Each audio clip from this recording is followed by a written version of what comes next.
Pode começar de onde você estava. Retome a tua fala inicial, rapidinho. Então, dá um resumo. Formado em administração pela Universidade da Amazônia.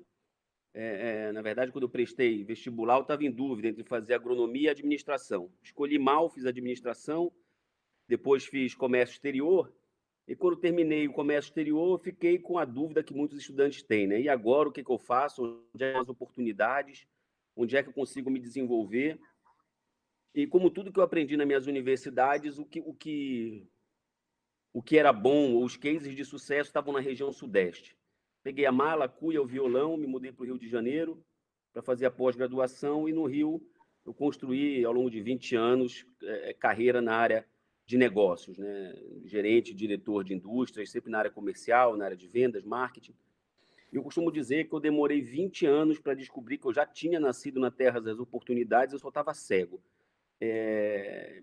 5 anos já de volta à minha cidade, Belém, muito feliz de estar lá e enxergando que ali sim é uma terra de oportunidades. Veja, uma cidade pequena, não muito diferente de Aracaju, de outras cidades aí do Sergipe, do Nordeste, mas até mesmo por ser pequena, ela oferece a gente grandes benefícios, né? Com meia dúzia de telefonemas, você chega a um reitor, você chega a um prefeito, você não precisa ter muito trabalho para achar os professores certos nas universidades, o teu network é muito fácil para você conseguir fazer as coisas, diferente de uma cidade muito grande, onde você é basicamente um número.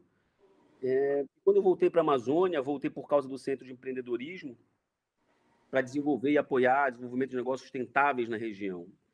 E foi incrível, e a gente começa a falar, basicamente, do que é esse negócio de sustentabilidade, de empreender com sustentabilidade. A gente já falou aqui, a gente já ouviu o Beto, o Nivaldo, as oportunidades e preocupações para o futuro, mas quando a gente fala em gerar riqueza, a grande questão é gerar riqueza para quem? Bom, se for para mim, a gente não está falando de um capitalismo tradicional, que até hoje existe, etc. Mas quando a gente fala em sustentabilidade, existem 3 quesitos que a gente tem que se preocupar quando a gente vai empreender com sustentabilidade. O primeiro é o econômico. Como é que eu vou ganhar dinheiro com isso?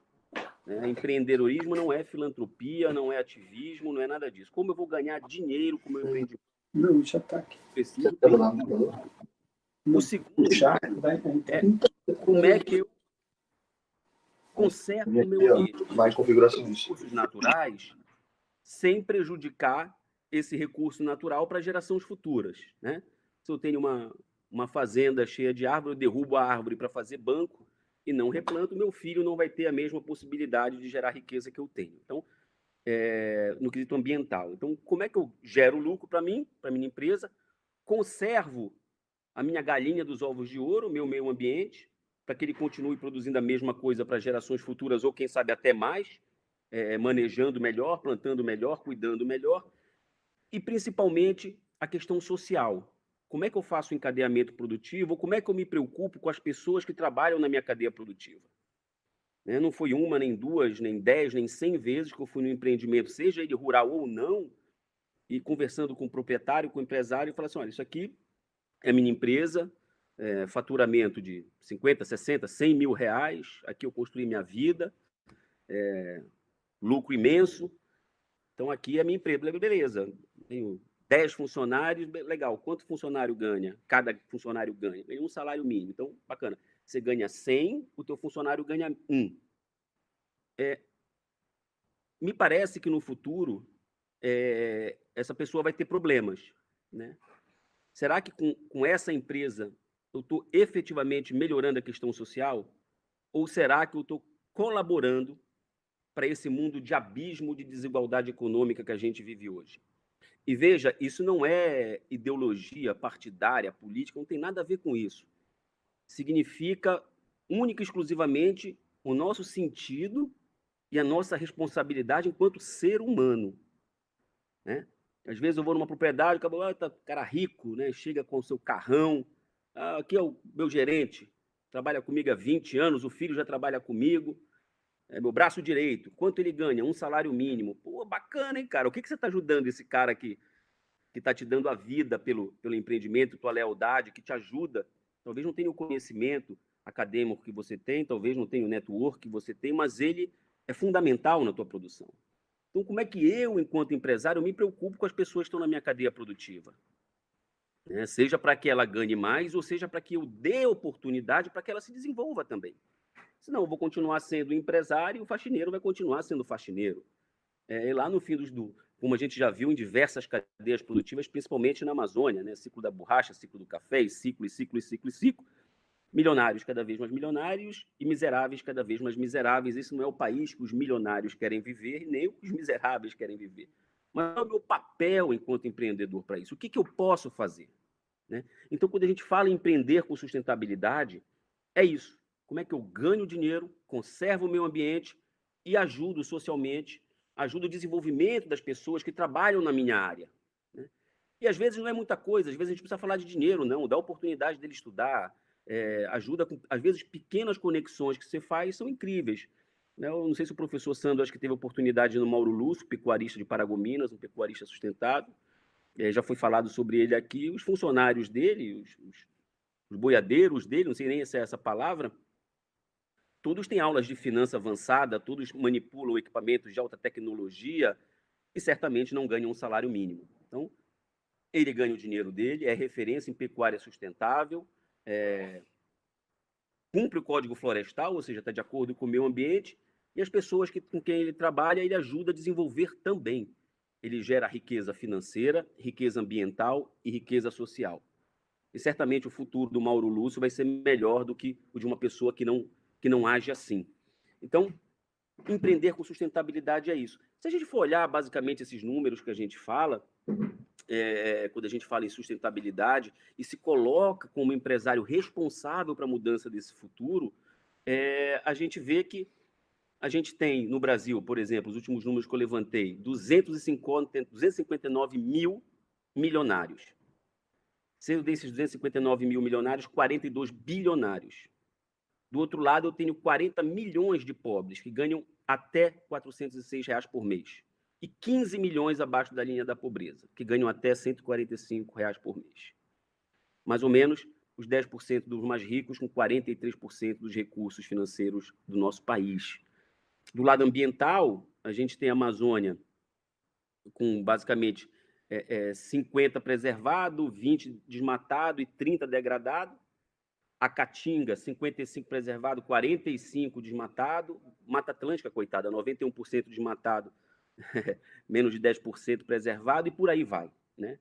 Tudo isso descompensando a balança da sustentabilidade, onde o lucro, a geração de riqueza para o empresário, exclusivamente para o empresário, é a principal fator impulsionador e a diretriz do negócio. E como a gente faz para mudar isso? Né? O interessante é a gente fazer quando a gente tem a vontade, entende isso, fala assim, ok, eu quero empreender com sustentabilidade, eu quero ganhar meu dinheiro e fazer uma parte de deixar um legado melhor para o planeta, porque é nele que a gente vive. Bom, muitos estudantes, muitas pessoas vêm para mim e costumam dizer que não conseguem ter ideias de negócio. Isso é muito curioso, porque quando você começa a pensar num negócio que você quer ter, geralmente você começa pensando nas soluções. Né?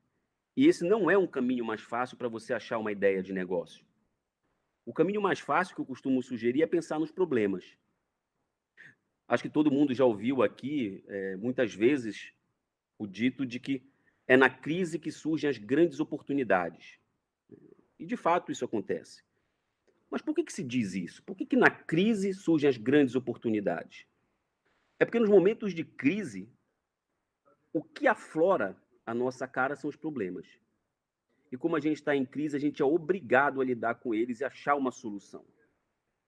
Quando a gente está navegando no mar tranquilo, ou num céu de brigadeiro, ou em águas calmas, os problemas não vêm à tona. A gente joga o problema para o lado, a gente não pensa nele. E aí você tem dificuldade de achar solução. A solução geralmente é um negócio. Quando você identifica um problema e começa a pensar nele, você começa a achar formas de resolvê-lo. Essas formas de resolvê-lo, geralmente, podem virar um negócio. Quando ela for pré-acelerada, quando ele passar por uma modelagem de negócio que aconteceu no Programa Agrosustentável, acontece no Amazônia App, a gente vai ter apresentações específicas sobre esse tema, Mas pensar em problema é o ponto central para se achar uma boa ideia de negócio. E é impressionante quando você consegue destravar isso da tua mente, como as coisas aparecem com mais clareza e você começa a ficar uma maquininha de achar problema. Porque, veja, já foi dito nos 2 seminários anteriores o que nós temos para o futuro. Né? Muito se falou de tecnologia, inovação, mas quando a gente fala de tecnologia e inovação, e ela é necessária e fundamental para a gente aumentar a nossa produção, inclusive sustentável, geralmente ela vem excluindo o fator humano. Eu troco uma máquina por 10 empregados. Né? E o que vai acontecer com essas pessoas? Esse é um raciocínio que deve ser feito. Então, isso é um problema. Ao pensar em problema, você pensa em solução. Né? Uma vez eu estava numa fazenda e tinha uma agrofloresta, na verdade, era uma agroprodução, e a proprietária muito humilde, tinha alguns pés de graviola, e era um grupo de empreendedores, agro também, o foco era em agro, soluções para agricultura e pecuária, e ela falava da mini indústria que ela tinha de polpa de fruta, e ela tinha um problema muito grande com graviola, porque dava uma espécie de fungo, alguma coisa, e mesmo ela fazendo o controle orgânico, era difícil, porque ela tinha que usar aquele bujãozinho que borrifa nas águas, nas árvores, né? E aquilo é manual, e ficar andando aquilo ali, e por fazer orgânico tem que fazer mais vezes, e aquilo cansa o braço demais, e o cara debaixo de sol. Ou então a solução era uma combustível, que você tinha que colocar o combustível, aquilo vai gerando fumaça, e é caro, e começa a não compensar. E as pessoas começaram a discutir, então, como seria o melhor combate da praga. Que tipo, se valeria a pena ser biológico ou não, ou químico. Mas, de fato, os jovens ali não entenderam que o grande problema já estava identificado. Aquele aparelho não funciona mais no mundo de hoje. Aquele aparelho que o cara carrega na costa e que é uma manivelinha assim, que ele vai empurrando, aquilo foi criado por um engenheiro que provavelmente nunca vai usar aquilo, porque se ele tivesse que usar e construir algo mais inteligente. Mas não é possível que, desde a primeira invenção desse treco, até hoje ninguém tenha pensado em algo mais simples de ser usado e que exija menos esforço do usuário. Né? Eu não sou engenheiro, não sou agrônomo, infelizmente, mas eu consigo imaginar uma pessoa andando numa plantação de graviola e eu consigo ver alguns movimentos do corpo que seriam capazes de jogar ar para aquele tanque e, com aquele ar, criar pressão para o defensivo ser expelido, e não necessariamente aquela manivela. Então, você pensar no problema, você se debruçar sobre ele, é fundamental para você ter soluções e achar essas ideias inovadoras que às vezes a gente pensa que é um gênio. O cara teve essa ideia que eu nunca pensei, é um gênio. Não, ele só parou e olhou para o problema. Assim nasceu o Uber, assim nasceu o LinkedIn, assim nasceu o YouTube, assim nasceram qualquer outros desses grandes negócios que a gente acha que por trás tem um gênio. Não, ele só fez o exercício correto de pensar em problema e tentar achar uma solução para ele. Mas não basta só você ter uma ideia de negócio. Para que ela se desenvolva, você precisa de ajuda, né? E onde é que você acha essa ajuda? Bom, vocês aí têm uma sorte enorme de terem o programa Desenvolva Agro Sustentável, que é um ambiente onde modela negócios, onde você pode chegar com a tua ideia, inscrever, e se ela for boa, você passar por uma bateria de pré-aceleração que vai te ajudar a modelar esse negócio. Eu não quero falar muito de modelagem de negócio, que é quando você tira a ideia do papel e transforma ela no modelo vários, assim, opa, se eu fizer isso aqui, eu vou ganhar dinheiro, a minha empresa fica em pé. Porque a gente já vai ter uma palestra específica sobre isso nesse simpósio tão importante. Mas existem movimentos nos lugares próprios para isso, e é legal aí em Sergipe ter esse movimento liderado pelo professor Sandro, porque ele dá vazão a isso. Na Amazônia, a gente tem o Amazônia App, que a gente abre não só para a Amazônia, o Amazônia App é um programa aberto para o Brasil inteiro, desde que as iniciativas sejam aplicadas na Amazônia, mas a última edição, por exemplo, a gente recebeu inscrições de 16 estados, 61 municípios, do Nordeste, inclusive, do Sul, de várias áreas. Então, achar esses ambientes onde você possa discutir a tua ideia, ele é fundamental. E o mais legal disso tudo é quando a gente vê um evento como esse, onde você reúne jovens, mentores, professores, e que trabalham durante algum tempo uma ideia em comum, para o desenvolvimento de uma ideia, você acaba criando um laço de relações e um network importante. Esse laço feito nesse evento, ou que está sendo feito aqui agora com os inscritos desse simpósio, pode e deve virar uma comunidade empreendedora. Um espaço de colaboração onde todo mundo se encontra. Isso existe em várias capitais brasileiras, a gente ajudou a fundar algumas aqui na Amazônia, onde empreendedores, pessoas que têm interesse de empreender, se encontram, pode ser um WhatsApp, pode ser um Telegram, pode ser um site, para se ajudar, para discutir. Isso é muito importante, você ter uma comunidade de empreendedores, porque, veja, se chega um camarada para mim e fala assim, Rafael, eu sou aqui de Aracaju, eu estou montando uma startup, tenho uma ideia de negócio, você pode vir aqui me dar uma ajuda? Assim, pouco provável, não que eu não queira, é porque você tem agenda, você tem tempo, tem outros compromissos. Agora, se eu recebo e-mail e falo assim, eu, Lesse, qualquer mentor, qualquer pessoa, nós somos um grupo de empreendedores, temos aqui 50 cadastrados, 100, 300, e a gente queria muito conversar contigo sobre determinado item, a coisa já muda de figura. Isso vale para o Rafael, isso vale para os professores de universidade, isso vale para prefeitos, isso vale para instituições. Então, empreendedores se fortalecendo é o que é fundamental. É por isso que o Japão é o que é hoje, é por isso que o Vale do Silício criou o que criou e continua criando, porque os empreendedores se relacionam, eles conversam uns com os outros. Empreender não é estar sozinho, muito pelo contrário. Empreender é agir em rede. E essa rede existe na cidade de vocês, ela só não está conectada. Então, é fundamental que comecem a surgir esses vales, como existe o Silicon Valley, dentro de cada cidade, para que você tenha lugar, você tenha um ambiente para falar da tua ideia, para procurar mentores, para procurar apoiadores, para procurar parceiros. E aí me perguntam sempre qual é a melhor idade para empreender, né? Algumas dúvidas que, na verdade, eu cataloguei a maioria delas e trouxe aqui para vocês. Bom, tem alguns dados. Segundo a Universidade Americana, o MIT, é com os 42 anos. Tem um monitoramento feito pela Global Entrepreneurship Management, Mentoring, que diz que a média dos empreendedores brasileiros, a maioria, 52%, é entre 18 e 34 anos. E 43% dos 34 aos 52 anos. E raríssimos depois disso. Mas se a gente for ver lá o Sergey Brin, o Larry Page, 25 anos, fundaram o Google. O Bill Gates, com 19 anos, fundou a Microsoft. O Zuckerberg, 20 anos, fundou o Facebook. O Roberto Marinho, com 61 anos, fundou a TV Globo. Então, eu discordo veementemente que existe uma idade certa para a gente empreender. O que eu acho é que existem ambientes propícios para a gente empreender. E quando a gente está num ambiente certo, e muitas vezes esse ambiente é criado por nós, a idade pouco importa. Até porque jovem não é a idade, é a cabeça.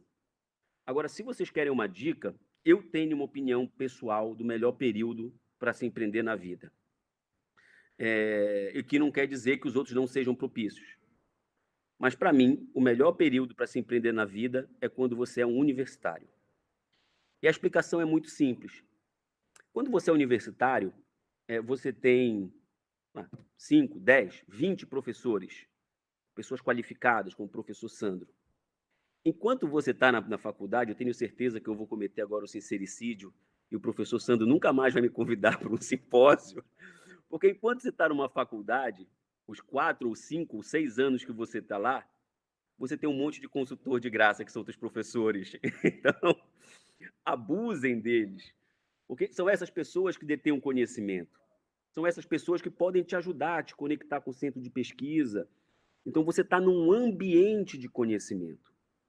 Quando você está numa universidade, é um período muito rico, onde o conhecimento está à tua volta, onde você frequenta o conhecimento. Você acessa um professor com muita facilidade para tirar uma dúvida, para pedir um artigo, para pedir uma orientação.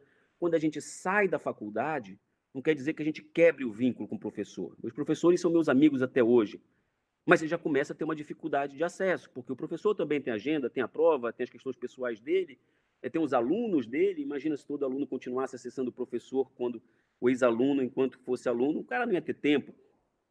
Mas eu vejo o período de que você é universitário, logo pós-universitário, o período mais potente para você conseguir ambiente para empreender, para você conseguir linkar conhecimentos, linkar pessoas e até mesmo fazer a tua equipe de empreendedores, multidisciplinar de preferência, né?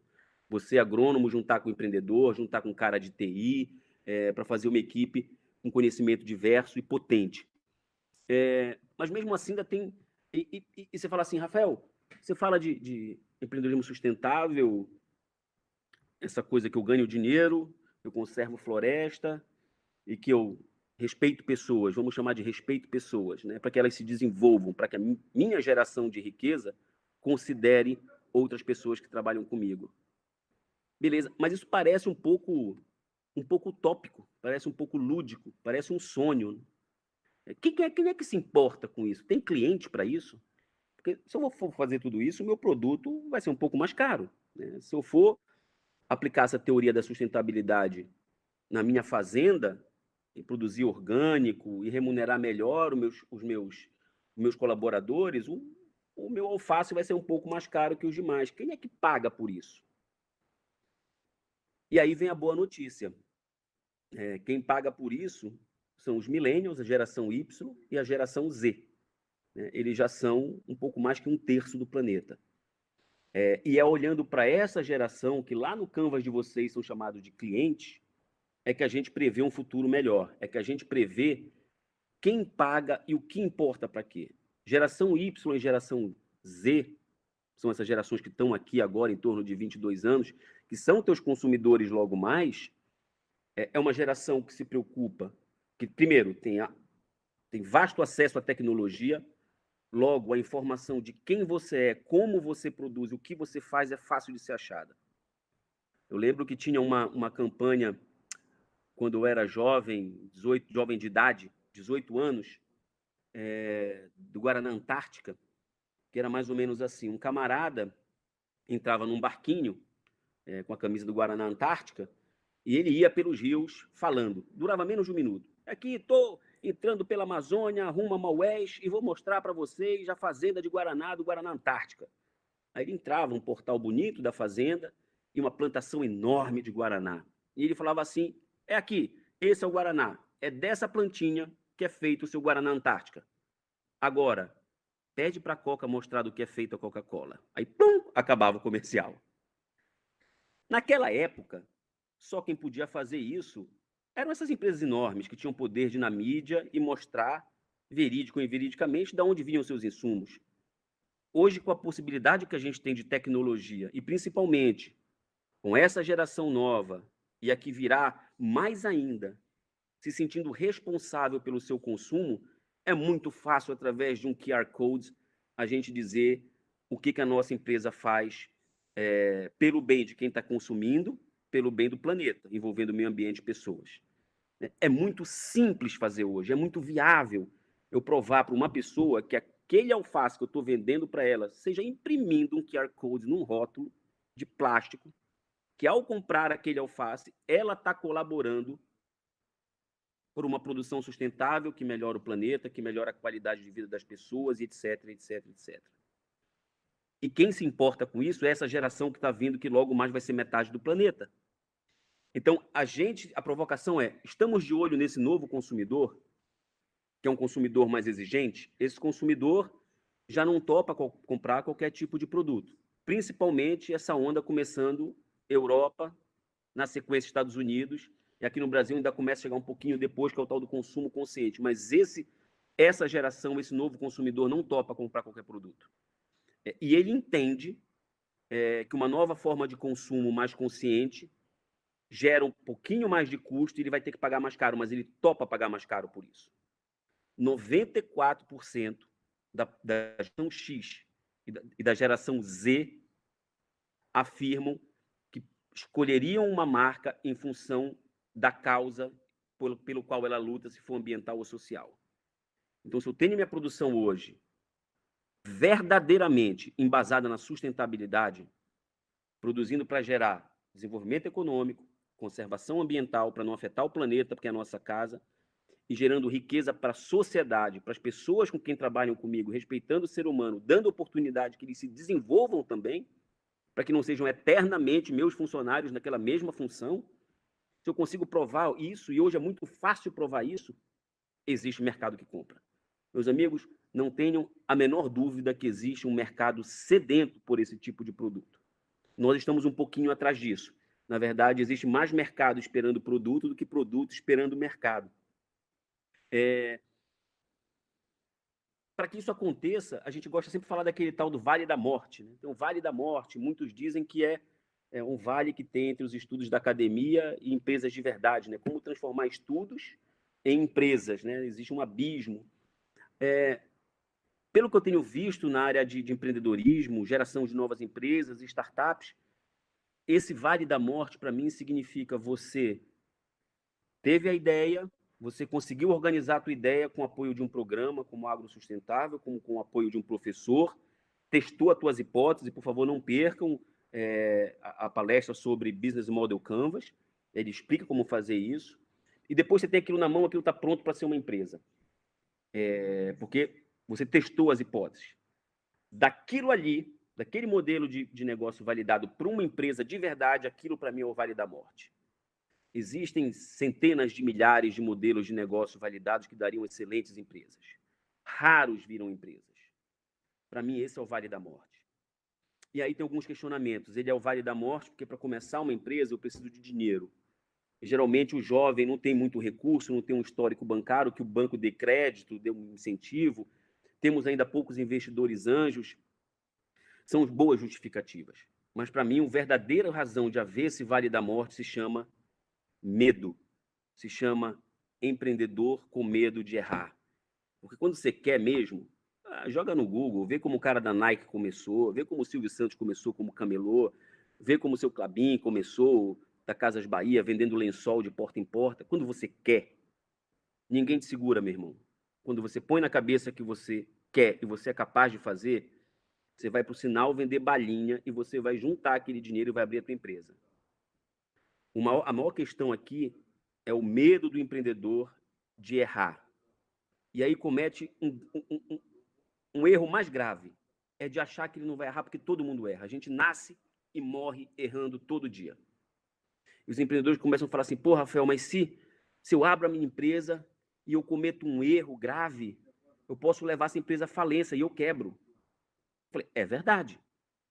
Mas isso quer dizer, então, que você pode ser empregado de uma firma, errar, a firma do cara quebrar por causa do teu erro e você está tranquilo com isso.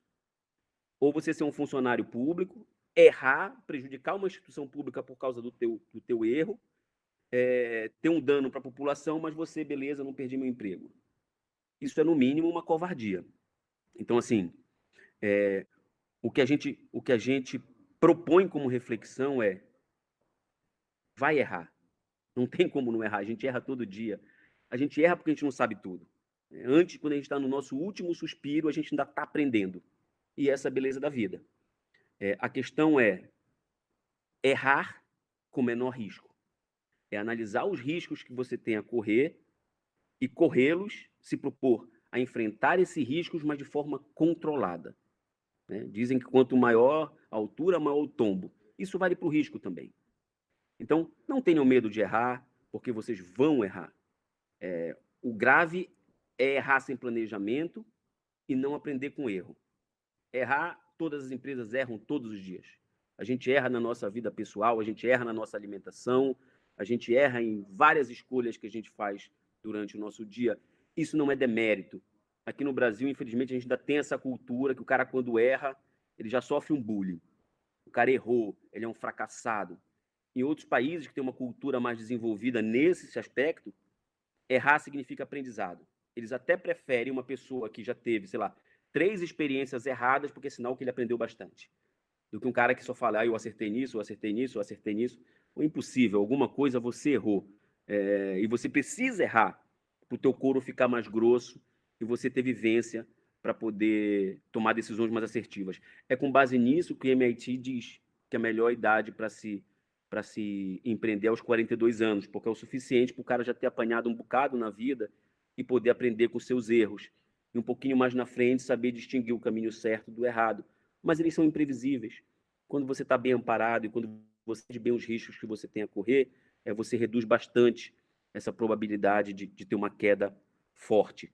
Eu tô cronometrando o meu tempo aqui e eu já vi que eu cheguei nos 32 minutos. Eu queria fazer uma pausa para ver se tem alguma pergunta, que eu, como Beto Veríssimo, gosto mais das perguntas do que das respostas e das apresentações. Então, se tiver alguma pergunta, eu respondo, senão eu continuo a falar. Temos sim, Rafa. Aliás, temos várias perguntas, viu? Oba! Sua palestra aí está sendo assim aplaudida, porque você não consegue ver os aplausos e nem escutar os aplausos do YouTube, mas são muitos, eu posso te garantir. Maraísa Santana pergunta o seguinte: como podemos relacionar inovação e empreendedorismo sustentável? Olha, a inovação, muita gente confunde inovação com tecnologia, né? Não necessariamente. Inovação é um jeito novo de fazer alguma coisa que nunca ninguém pensou. E ela está no nosso dia a dia, né? Se a gente fizer o exercício, faça o exercício de pegar 3 coisas que você faz comumente. Pega uma. Fala assim, eu vou fazer isso em menor tempo, ou eu vou fazer isso de forma mais eficiente. Você provavelmente vai gerar um método inovador de fazer essa coisa. Então, a gente vive num ambiente que ele é sedento de novidade, né? O mercado de consumo, ele é uma máquina que precisa de novidade o tempo todo para gerar mais necessidade dos seus clientes, quando você não tem um cliente tão consciente do que é isso, né? Dos prejuízos ou benefícios que isso faz. Então, eu vejo a sustentabilidade e a inovação caminharem muito de lado a lado, porque eu não vou dizer que é impossível, porque eu não gosto disso, mas é extremamente difícil você ser 100% sustentável. Você sempre tem alguma coisinha que pode melhorar. Veja, quando a gente fala assim, Rafael, então vamos pensar. Eu tenho o meu negócio, eu tenho o meu ambiente e o social. Como é que eu faço para dar pegada sustentável? Bom, imagina 2 cenários, um da porta para dentro da tua empresa e um da porta para fora da tua empresa. Como é que você pode ser sustentável em relação ao meio ambiente da porta para dentro da tua empresa? É a questão dos resíduos sólidos, é a questão dos resíduos orgânicos, você pode eliminar o plástico, você pode reduzir o papel, você pode blá, blá, blá, blá, blá, blá. A parte social, como é que você pode melhorar da porta para dentro da tua empresa? Você tem conhecidos no Sebrae que, de repente, podem oferecer cursos mais acessíveis para os teus funcionários? Você consegue, no mês de maior lucro, distribuir cesta básica para os teus funcionários? Você consegue criar uma premiação por produtividade e quem ganhar recebe o dinheiro, ou um curso de inglês, ou alguma coisa? Você está ajudando da porta para dentro. Da porta para fora é o mesmo exercício, só que de fora para a tua empresa. E assim, sustentabilidade, para mim, ela já é uma inovação e ela inova todo dia, porque é um desafio você ser cada vez mais sustentável. Ok, tem mais uma pergunta aqui, aliás, tem várias, né? A próxima é: para melhorar a sustentabilidade na agricultura familiar e no agronegócio, seria melhorar o uso do solo com desenvolvimento de insumos agrícolas mais sustentáveis produzidos no Brasil? Antes que você responda, eu faço essa pergunta com a tranquilidade que, mesmo você não sendo engenheiro agrônomo, você sabe responder. Não estou matando você numa armadilha, você sabe disso. Sim, sem dúvida. A gente tem programas com a agricultura familiar já há alguns anos para desenvolvimento da agricultura familiar, de uma forma que a gente forme agricultores familiares como homens de negócio. E a gente tem observado cada vez mais nos nossos programas de pré-aceleração ideias ligadas ao uso do solo. Então, a gente tem desde micro-organismos eficientes para o aumento da produção, a gente tem biocomposto e biofertilizante orgânico, que é incrível o resultado. Eu sou usuário disso. E esse é um caso interessante. O professor Sandro, inclusive, foi mentor. E a ideia do garoto do interior do Pará, de Capitão Poço, Charles, talvez esteja até assistindo esse simpósio, ele não conseguiu, veja você, a questão do ambiente, ele não conseguiu apoio das universidades locais para continuar a pesquisa, para saber como medir se dava certo ou não. Isso foi feito pelo professor Sandro, com a ajuda do professor Sandro, e virou um paper. E eu sou usuário. Era muito engraçado que ele falava assim, Rafael, mas para eu produzir, para eu ganhar dinheiro, eu vou precisar produzir muito, e eu vou precisar de um galpão enorme para vender para as grandes propriedades e tal. E a gente estava nessa sinuca de bico, pensando no problema. Eu falei assim, ô Charles, isso aqui funciona para qualquer tipo de planta? Eu falei assim, funciona, para umas dá melhor que outras, mas funciona. Até aquelas plantinhas de vaso que a gente tem em casa, funciona, vai melhorar muito e tal, não sei o quê. Eu falei, cara, olha só, a maioria das pessoas que eu conheço tem um vasinho de planta em casa, pelo menos uns 2, 3. E, cara, a maioria das pessoas também não sabe cuidar desses vasinhos. Cara, é chato trocar terra, e a gente não sabe se é humus, se é substrato, se é não sei o quê. Se eu entendi bem esse teu produto, eu pego uma xicrinha de Lu em 1 litro d'água e de 15 em 15 dias eu jogo, é isso? Falei, rapaz, você está resolvendo o problema da maioria das pessoas que moram em casa e apartamento tem um vaso de planta. Vamos testar esse mercado? Vamos vender numa garrafinha pequenininha? Batata, tá vendendo que nem água, feliz da vida. Só pensando no problema, né? Às vezes a gente está fechado ali pensando numa coisa e tem um outro mercado para se explorar, mas eu acho que sim, isso está na mão da agricultura familiar, compostagem, principalmente na mão da agricultura familiar, a história do porquê consumir aquele alimento.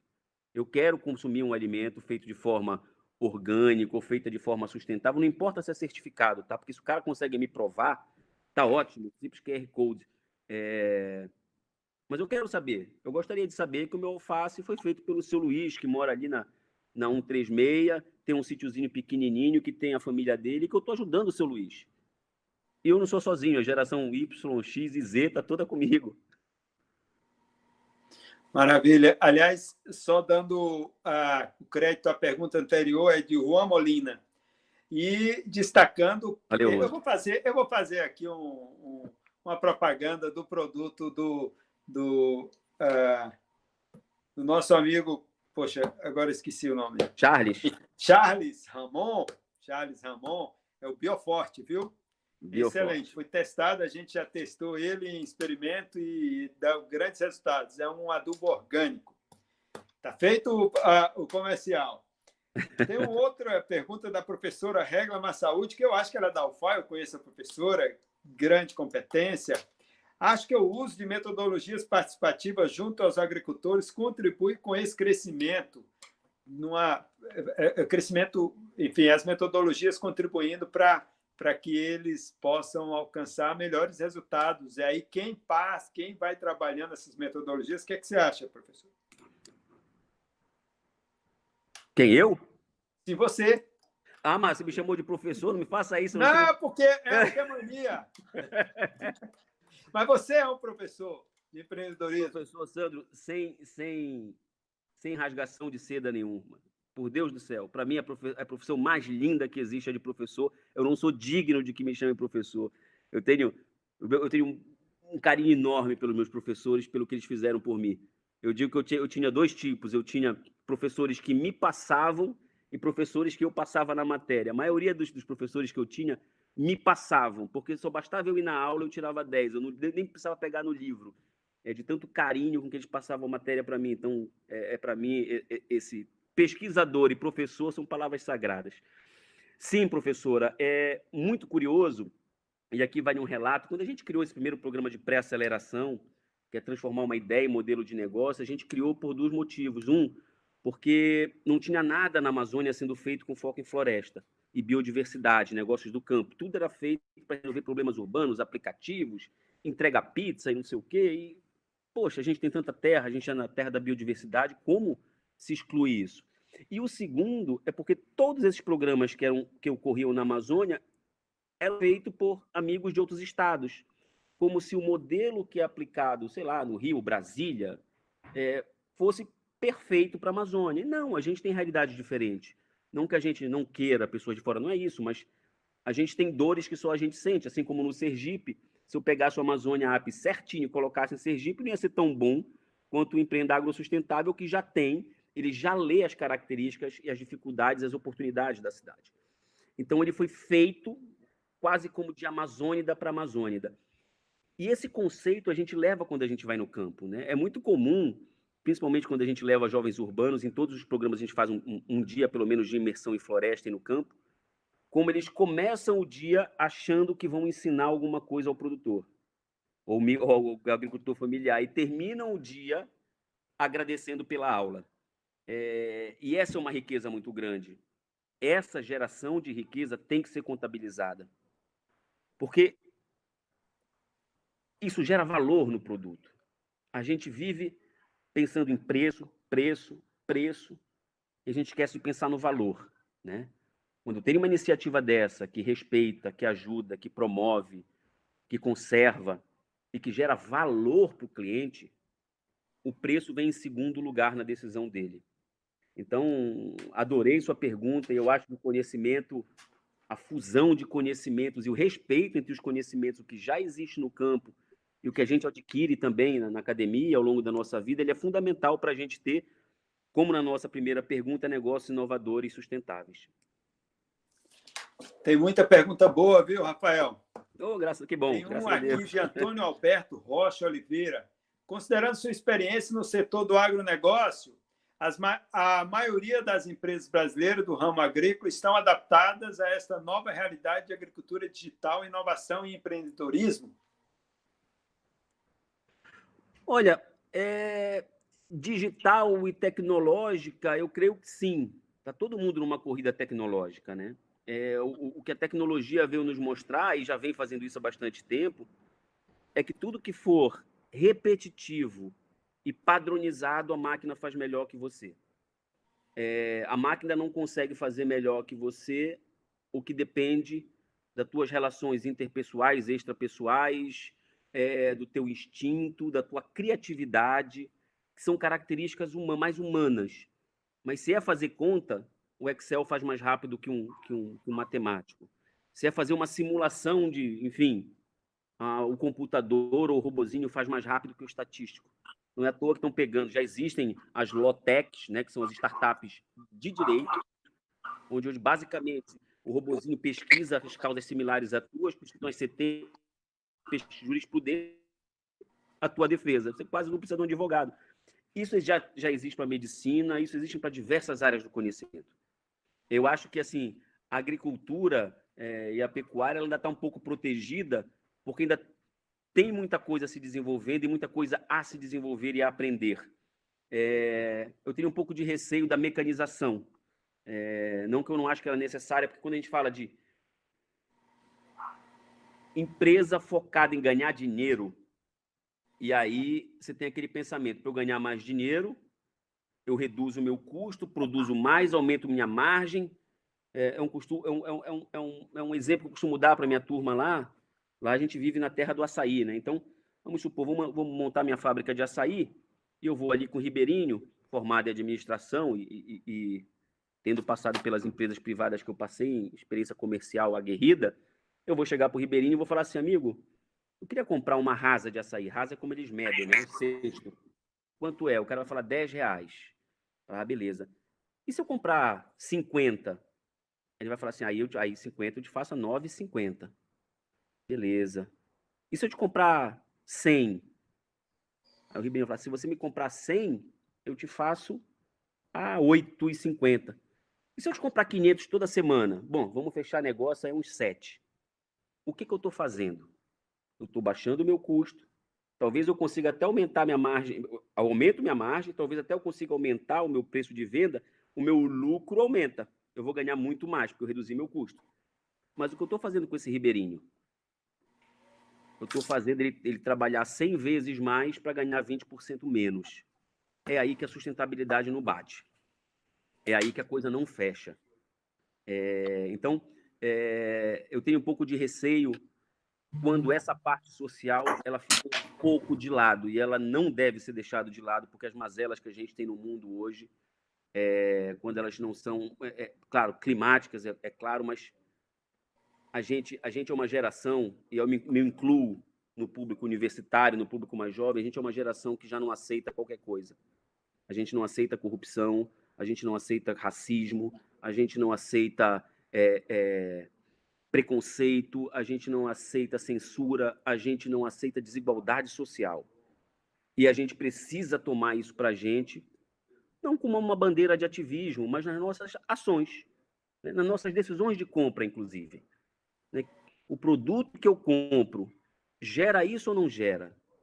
A empresa que eu quero fazer, ela propicia isso, mesmo que indiretamente, sem querer, eu estou ajudando na desigualdade social. Eu acho que essa é a única forma que a gente tem de combater isso. E eu realmente acho que um futuro muito melhor está por vir por causa dessa geração que está aqui, que é uma geração que não topa qualquer coisa de boca calada e que não topa qualquer coisa que se meta pela goela abaixo, que tem o poder da internet, tem o poder das redes sociais. tem um poder de decisão, tem um poder de pressão. Então, é isso que eu acredito, isso que eu espero.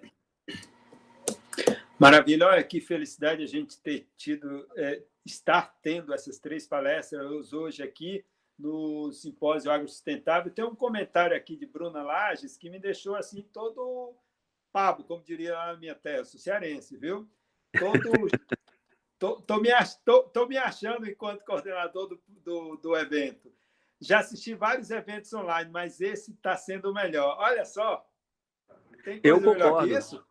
Eu concordo. Eu fiquei até enciumado, que eles são melhores que os meus eventos da Amazônia App. Eu vou lhe chamar para trabalhar na Amazônia. Olha só, tem um comentário aqui do professor Alceu Pedrotti, grande professor de solos, ele é muito pertinente, que eu acho que vale um comentário seu. Agora, mais do que nunca, o desafio é transformar desafios em oportunidades. Há sempre setores favorecidos. Todos têm desejo e vontade, mas o mais importante é a atitude. Exatamente. É o que eu considero, professor Alceu, o tal do Vale da Morte, né? O fazer. É botar, assim, é o que está acontecendo aqui, né? Começou com uma ideia do professor Sandro de fazer um simpósio, de fazer um evento, vira um simpósio, chama um monte de gente, discute, chama parceiros, a universidade, o Sebrae, etc. Mas isso saiu da ideia, saiu do campo da ideia, botou a mão na massa e fez acontecer. Eu concordo com o professor. O que falta mais para a gente transformar esse futuro é a gente botar a mão na massa, é a gente fazer acontecer, é a gente dar aquele primeiro passo quando a gente vai abrir uma empresa. Eu tenho modelo de negócio, ok, agora eu vou tirar o CNPJ. Tiro ou não tiro? Meu Deus do céu, tiro ou não tiro, tiro ou não tiro? Dê o primeiro passo, vá. O pior que pode acontecer é você aprender muito. Eu acredito sim, professor Alceu. Os desafios são enormes, junto com eles as oportunidades, e se a gente não aproveitar, alguém vai. Assim como aqui no Pará, que é meu estado, né, a gente se orgulha do açaí desde, sei lá, centenas de anos, mas quem tirou proveito foram os californianos, porque a gente não viu como desafio, como oportunidade. Maravilha. Márcio Santos, para o melhor fomento desse pensamento empreendedor, claro, contextualizando o viés social e sustentável que deve ser adotado, deveria sair das academias e empresas e ser iniciado no ensino de base? Acredito plenamente. Acredito plenamente que empreendedorismo, ferramentas ágeis, como a gente vai ter o Design Thinking aí do Business Model Canvas, ele deva acompanhar os nossos jovens desde cedo.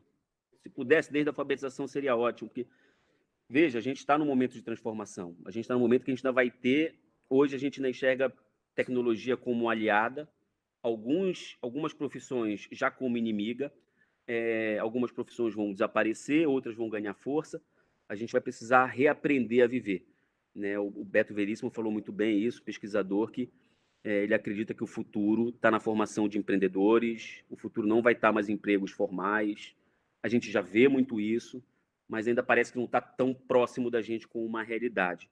Mas sim, infelizmente a gente ainda tem muita área do... Veja, eu vou te dar meu exemplo, eu sou de Belém, se eu pegar meu livro de geografia e de história, e se eu for ler da minha época, e talvez até hoje, o que está escrito lá sobre a Amazônia não é metade do que está escrito sobre o Egito Antigo.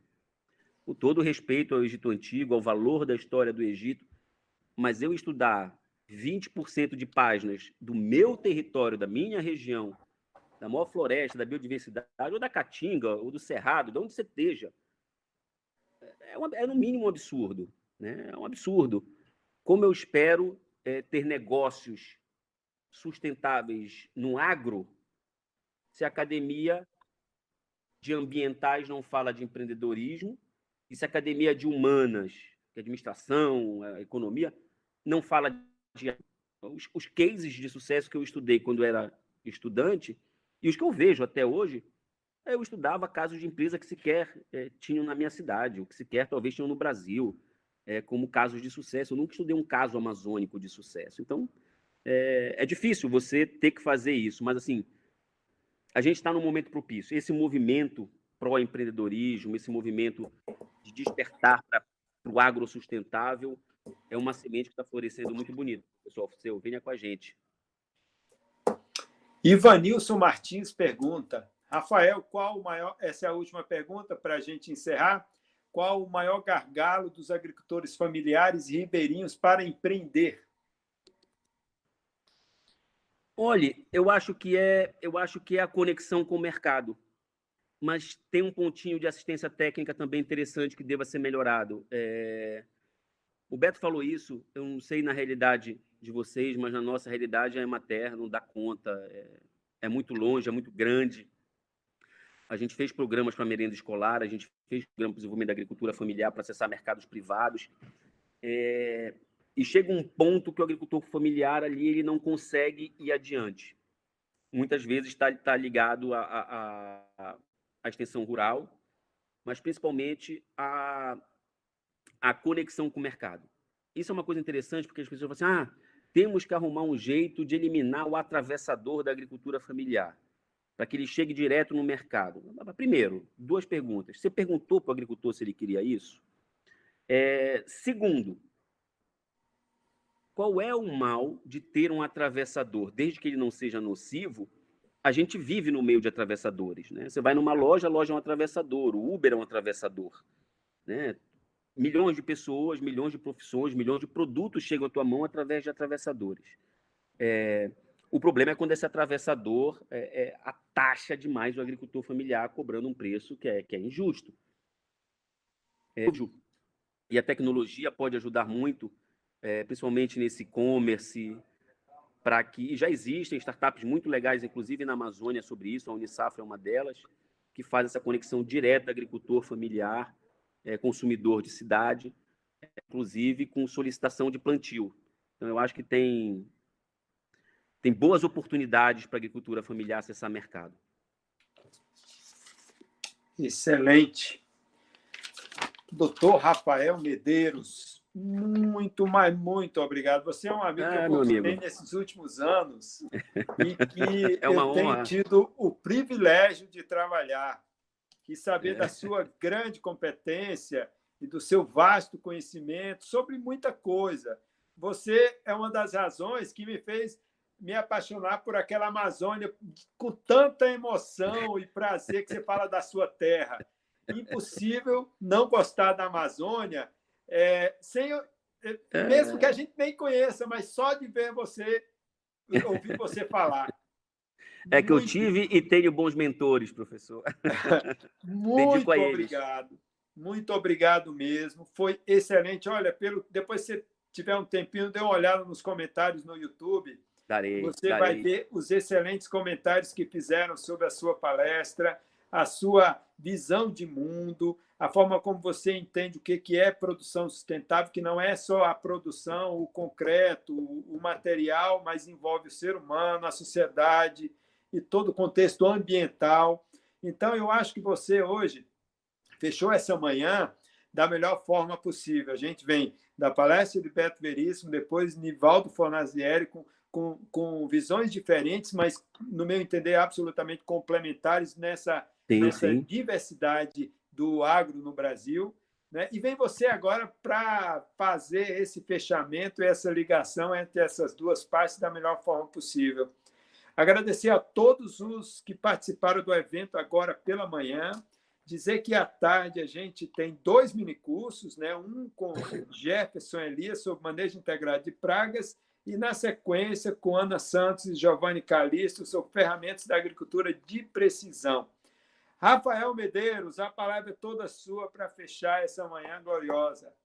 Professor, eu que lhe agradeço demais, é muito bom estar contigo de novo. Lhe espero na Amazônia, porque você é como a gente, né? Você é gente, gosta de ajudar, gosta de desenvolver as pessoas. E louco para ir também te ajudar no que for preciso. Pois é, você está devendo essa visita aqui a Sergipe, viu?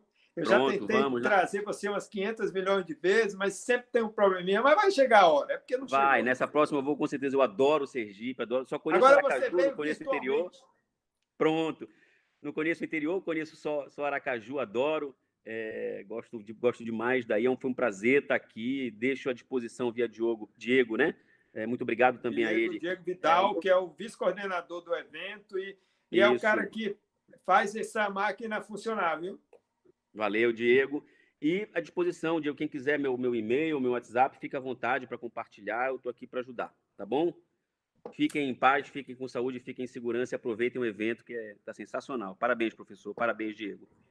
Muito obrigado. Então, gente, às 14 horas a gente retorna, então, com o primeiro minicurso sobre manejo integrado de pragas e, na sequência, o segundo minicurso sobre ferramentas de agricultura de precisão. Até lá. Abraço e obrigado pela audiência.